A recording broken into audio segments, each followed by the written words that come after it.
Hello and welcome to Educational Websites Analysis and Critique. My name is William Glick, and this is to satisfy a course requirement for EDUC 639 with Liberty University through the School of Education.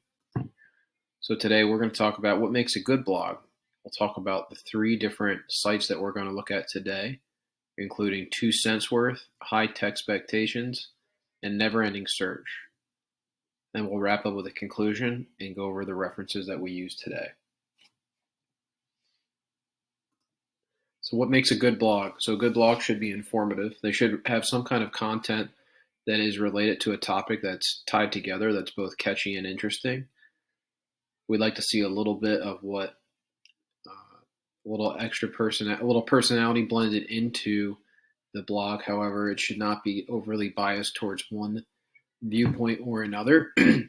Should definitely discuss different products, but not to the extent of distraction. So there's a lot of blogs out there that have too much advertisement, and they seem to be solely existing just to produce hits for a certain product. A good blog should explore concepts within any topic. It should be personable, so we talked about how it's already should be catchy and interesting. So we like to see who's behind the blog. Good to know who is behind the blog. It helps us understand the blog and give the blog more meaning. And also, it's good to have it nice and concise. Don't want it too long. There's a lot of long-winded blogs out there.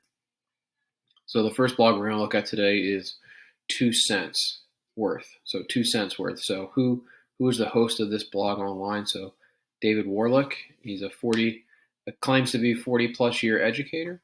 So this is a pretty cool blog. Interesting content. So talks about educational technology tools. Very well organized blog. His blog hosting software he uses is very professionally done, visually appealing, and overall a very good presentation.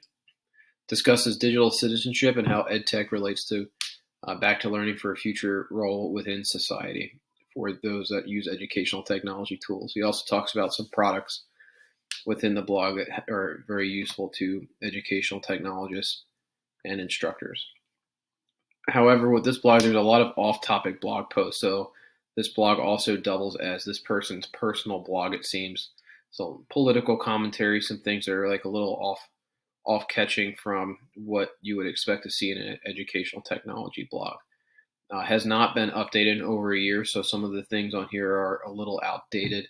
And some, like I said before, some blog posts are political, maybe conceived as overly biased. The next blog we're going to look at is high tech expectations. So who's the person behind this blog?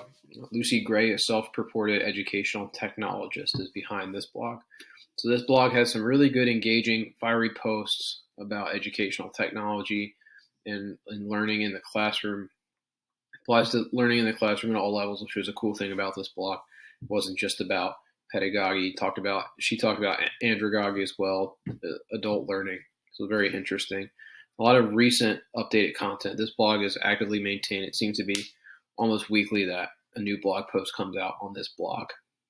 Some cons, very political. This blog definitely very political, almost politically activist in its tone, which makes it catchy and informative, but it is rather biased. There's a difficult website to navigate. So when I found this blog through a list of recommended educational technology blogs, the link was broken and hadn't been updated in the greater part of a year. So it transferred me to a new site.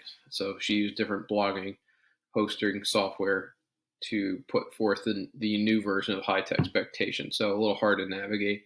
And there seemed to be a lot of advertisement content on this website as well. So a lot of glad handing for other websites, forums. Hey, check out this blog. Hey, check out this blog. When in reality, we just want to see what the author has to offer. And the final blog that we'll look at today is Never Ending Search. So probably the most reputable blog that we have looked at so far today. So Joyce Valenza is a assistant professor at Rutgers, the State University of New Jersey, in the School of Information and Communication. So this blog definitely discusses digital citizenship as a motif throughout many blog posts. It keeps coming back to how educational technology can be used to participate in democracy for future citizens. Evaluates a variety of ed tech products for the classroom and school leaders, from different software, gamification in the classroom, and some other things that school district administrators can consider and some teachers can propose to their administration for implementation. Some cons with this, however, it has not been updated since 2021, so uh, some of the things on there are not the most up to date as compared to the other blocks that we looked at today. And also, finally, this website is a little hard